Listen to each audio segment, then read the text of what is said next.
Yo, what is going on, guys? Welcome back to another video. So even though the 2025 playoffs are now underway, I thought before we really get into the nitty-gritty of those series, later on in those series, once there's elimination games, that I would do a little eulogy for the 16 teams that did not make the 2025 Stanley Cup playoffs and grade their seasons. What are these grades going to be based off? Did they exceed expectations? Did they come far short of expectations? Did they have young guys on their team that took massive steps that even though they didn't make the playoffs, you think the future is bright with that team? What did they do at the deadline? Did they admit, okay, we're not making the playoffs, we're going to go sell a shit ton and look to the future? Or did they just put their head in the sand and continue on? Or did they try to buy at the deadline and still miss the playoffs? So yeah, we're going to go through it. And up first, we're ripping the Band-Aid off. We're doing the New York Rangers first. F-. Absolute disaster. This team started out 5-0-1, and of course, we're the reigning President's Trophy champions, regular season champions, as their banner says, and had expectations, had cup expectations, start 5-0-1, then go 11-20-1 in their next 32 games. Becomes another disaster. Trouba gets basically forced out of town. It was a good trade done by Chris Drury. Capo Caco gets traded after he gets scratched. He basically says, like, I don't give a fucking trade me at this point. Like, I'm not getting the opportunity. And then he ends up kills it in Seattle.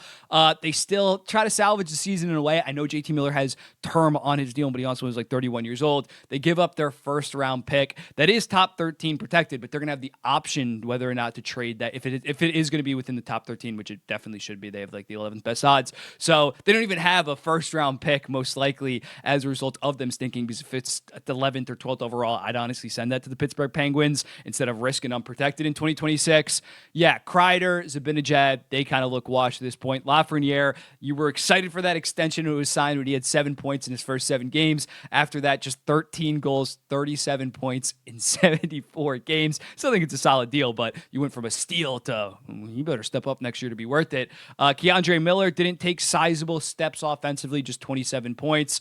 At the deadline, they did get a decent haul for Ryan Lindgren, a second and a fourth round pick. And they got Calvin DeHaan, who eventually, again, complained about the team and its overall culture and coaching. And they also traded Riley Smith for a third-round pick that was San Jose's third-round pick. But then they flipped that for Carson Soucy, who has another year at $3.25 million. Don't exactly love that. The only bright spot is like Will Cooley, who went from 21 to 45 points. But yeah, outside of that, nothing really good for the New York Rangers. They get an F-. Next up for the San Jose Sharks, I'm going to go with an A, even though they were the worst team in the NHL by 9 points, similar to what I talked about at the start of the video. Young guys taking huge steps, exceeding expectations. Macklin Celebrini had high expectations. I was expecting like 55 to 60 points. He finishes with 63 points in 70 games, already like a low-end number one center. William Eklund had 58 points. Will Smith had 45 points in 74 games. When you dive into that, it's far more impressive. 30 points in his final 34 games once he really adjusted. At the deadline, they got 2 first-round picks for Wallman and Granlund. Askarov played for the team, 13 games, 1.7 goals saved above expected. He did have an 896, but he's on the San Jose Sharks. He looked pretty good, as well as being good in the AHL. So yeah, successful season. Going to get another top 3 pick, hopefully top 2, and have a shot at Schaefer and Matthews. Schaefer and Misa. And yeah, you got to be feeling good if you're San Jose. I can't go A+, obviously, because again, they were the worst team in the NHL, but the core pieces that are on the roster were amazing this season. So it's definitely a successful season for the San Jose Sharks. Next up, Nashville. I'm also going with an F like the New York Rangers. I don't know if I'm going to go with an F- because they didn't have quite as high expectations. We're expected to be a playoff team after what they did this offseason and making it last year off the back of that insane stretch. But yeah, Trotz tried to give this team a 2 to 3 year window to truly contend. Stamkos and Shea weren't even worth their deals in their first year. Stamkos has 3 years left. Shea has 6 years left. Marchessault was actually pretty solid. Saros did not have a good season yet again. Back-to-back years of being average to kind of just like bad this year. And again, they traded Askarov in the summer because they wanted to roll with this current core in UC Saros. They're getting a top 5 pick, and that's going to be much needed, but I don't think they're an Anton Frundell away from like flipping this in a year or two. They're probably going to need a heavy rebuild and retool. And again, even though I think this team's going to be better next season, their core is like all from the ages of 25 to 35. They're cooked, and this season just kind of is fully going to send them most likely into a rebuild in 2 to 3 years. Next up, the Calgary Flames. I shall go with a B+. As much as I don't love the fact that they're going to end up giving their first round pick to Montreal. I would have loved the perfect scenario where Dustin Wolf played amazing and Matt Coronado played amazing, and they still kept their top 10 pick. That's not going to be the case. They'll be selecting like 18th and 22nd. But yeah, still, I think It's fine they're giving up that first round pick if it means that Dustin Wolf is the best U25 goalie and most promising U25 goalie in the entire NHL. And Matt Coronado has this season where he has 24 goals, 23 assists, 47 points in 77 games. They got to find a way to get a franchise forward at this point, franchise center. But this season, their two shining young guys really stepped up in a big way. So, yeah, I think you got to be pretty happy. Connor Zary looks like he's going to be a very good middle sixer for a long time. A lot of their other contributors were more of the older guys like Huberdeau, Kadri, Uyghur, and Anderson. Hopefully they trade Anderson. But, yeah, two young guys solidifying themselves as good NHLers. Good season by the Calgary Flames, even if the future may have slightly been hurt by it in a way. Next up, Columbus. A+, career seasons and massive steps taken by basically everybody outside of like Elvis Merzlikins. Werenski was legitimately like my Norris pick for sure until like early March, until he kind of went cold. Marchenko went from like a 40-point guy to a point-per-game beast. Monahan looks like one of the best free agency signings of the 2020s. Fantilli, Johnson, Voronkov took big steps for this team this year. And even a guy like Jet Greaves comes out of nowhere. Well, not really out of nowhere because he was very good in the AHL before that, but shows next year I could potentially be a guy that gives you 35 to 40 good games next year, and I'm still only 23, 24 years old.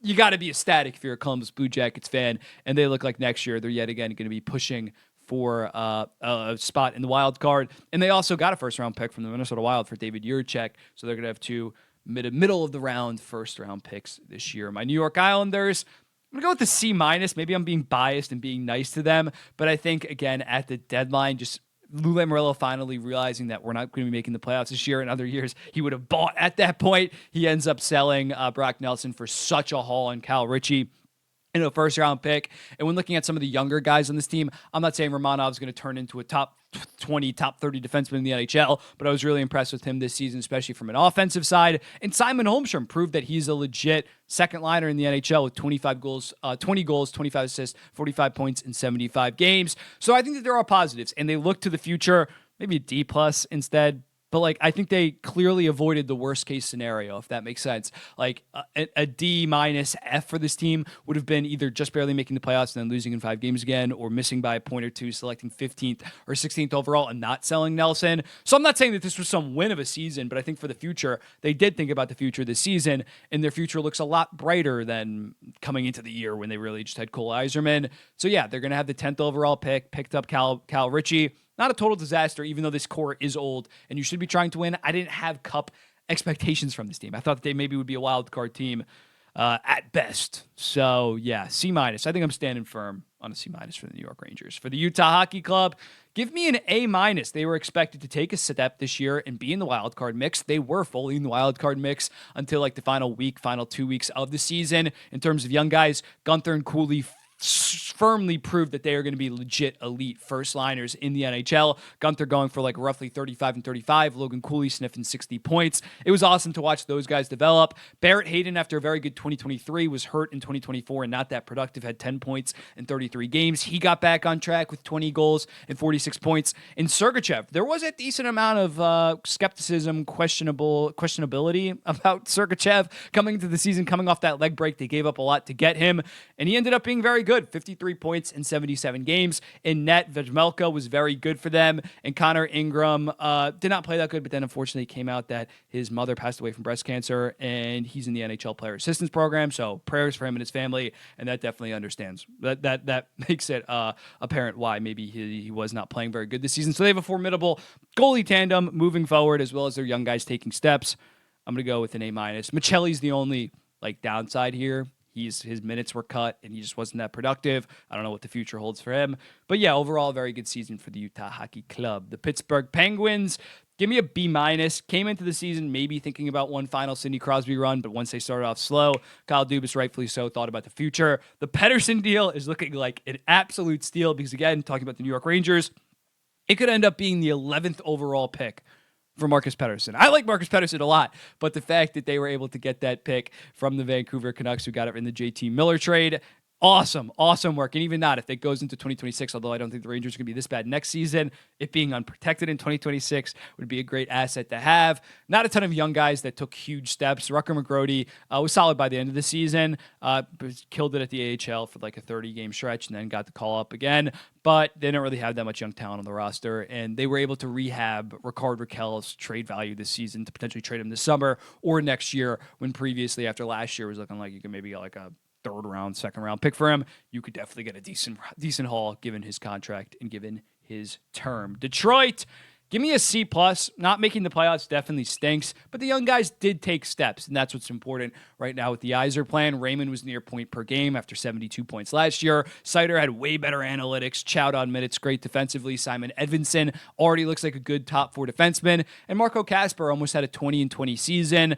It's just all the non-draft picks were kind of a disaster, and Alex DeBrincat was also very good. But Yzerman, in terms of the guys that he brought in to supplement this team, Tarasenko, Kopp, Comfer, Hull, Chirot, Husso, Petrie, were ass. Like, those are his free agency signings and some of his trades, and that's what kind of held back the team. Not really exactly the core pieces. Core pieces looked pretty solid, so you can't say this is some huge failure for the Detroit Red Wings, even though you wanted to make the playoffs. For Seattle, I shall go with a C. Ron Francis made some big signings this offseason, expected this team to at least be in the playoff hunt. They were not remotely close to the playoff hunt by the end of the season. Shane Wright took positive steps. I think that's the cope they are holding on to. If you're a Kraken fan, as well as Joey Daccord, proving that at $5 million, that's a damn good deal for him. But Matty Beniers did not bounce back to his rookie level of offensive production. That's definitely concerning. They did sell at the deadline, which helps him out. If it wasn't for that deadline deal, they'd probably be like a D or D+. But they got a first-round pick, 2 first-round picks, and a second-round pick for Bjorkstrand and Gord.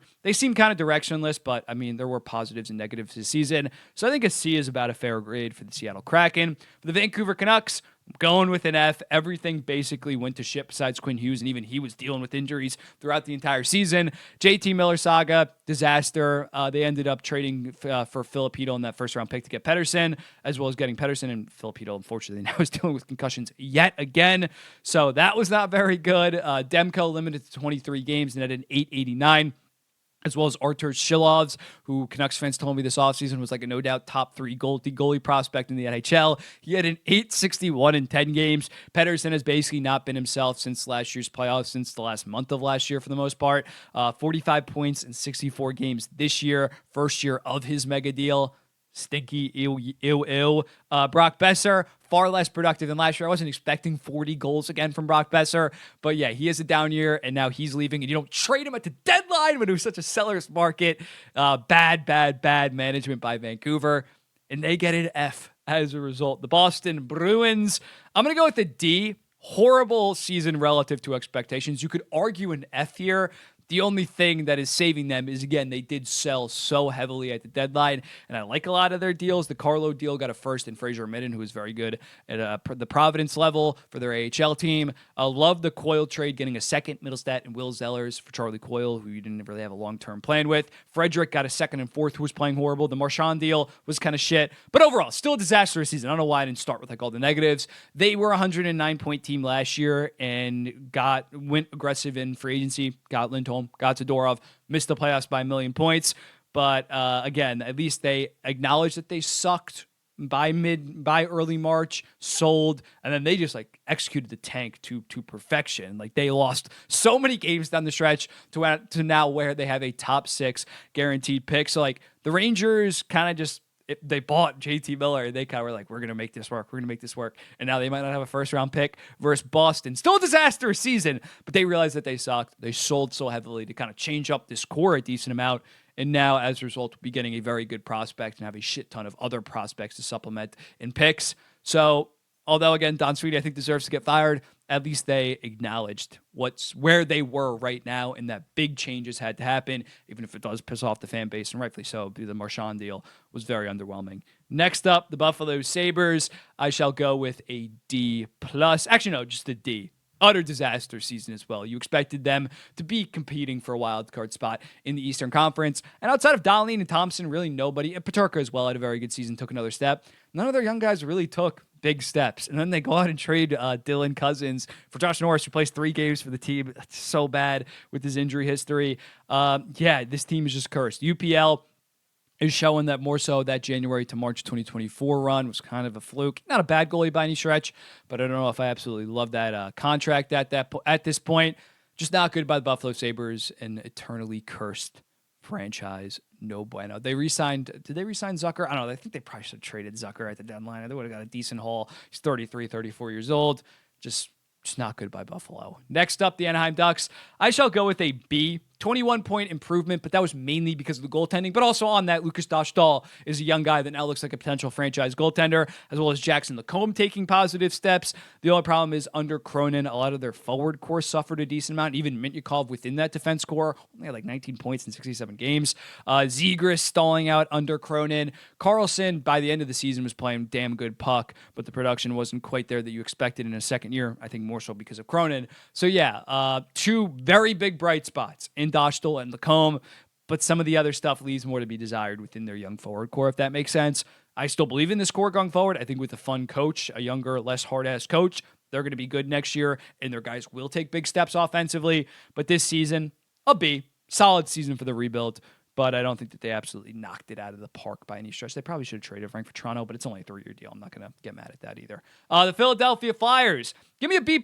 Team stunk, don't get me wrong. Team was hard to watch at times, but Matvei Michkov was legit, and they're probably going to get, a top 6, top 7 pick in this year's draft to potentially give Matvei Michkov that second star to work with. That was heading into the season. When they started playing pretty decent at the start of the season, I was like, damn it, man. They're going to get another 10th or 11th overall pick, and in this draft, you really need to be within that top 8, top 9. But no, they ended up stinking towards the end of the season. Matvei Michkov had a stretch where he had 7 points in 26 games, but outside of that was like a legit point per game guy. At the deadline, they finally traded Scott Laughton after years of this guy getting dangled at deadlines, and it was a solid package. A first-round pick from Toronto. And I think Nikita Gurbenkin isn't going to be some beast Russian top 6 player, but I think he's a perfect Philadelphia guy within that bottom 6. So I like that trade. And yeah, for the Philadelphia Flyers, B+.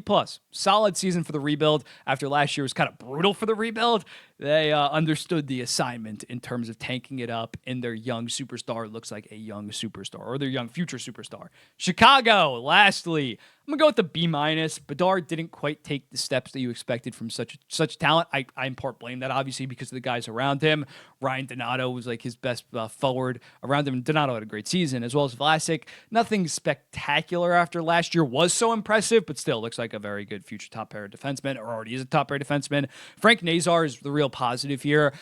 In his rookie season, went for almost half a point per game in about 50 games. Very, very impressive. Him against the Montreal Canadiens, against Ivan Demidov really stole the show there. They moved off Seth Jones finally, and only are retaining $2.5 million of that. Got a first-round pick in Spencer Knight, who looks like can be a potential franchise goalie, or at least a starting goalie for a long time, as well as some other young guys towards the end of the season. Sam Renzel definitely inspires a lot of confidence in this group. Artem Leshinov looks solid. So yeah, for Chicago, I can't say that they killed it by any stretch, like maybe a San Jose, but solid. They're going to pick up another top 4 pick, hopefully get within that top 2 and get either Misa or Schaefer. But even if they don't, you pick a forward like Martone, Hagens, Frondell, and you give Bedard a damn good number 2. And even Frank Nazar looks like a potential maybe number 3 on an eventual championship team. So yeah, those are my grades for the non-playoff teams. Let me know in the comments, who was I too hard on, who was I too soft on. I'll be seeing the next one. Peace.